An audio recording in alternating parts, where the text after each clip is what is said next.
সালমান বিন আকরাম পরিচালিত অচেনা পৃথিবীতে জুটি বেঁধেছেন বাপ্পি চৌধুরী ও জলি।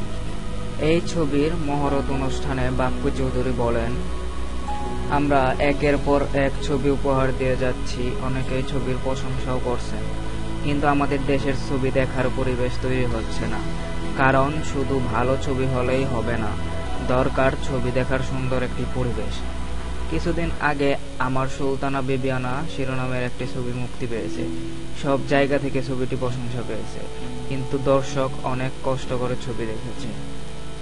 বাপ্পি চৌধুরী আরো বলেন, কয়েকদিন আগে আমি একটি সিনেমা হলে ছবি দেখতে গেলে সেই হলের ম্যানেজার আমাকে একটা চেয়ার এনে দেন। আমি জানতে চাই এই চেয়ার কেন। তখন উনি জানালেন, হলের সিটে প্রচুর ছাড় পোকা। হেসে দিয়ে কিছুক্ষণ বসার পর আর সহ্য করতে পারছি না, কারণ প্রচন্ড গরম।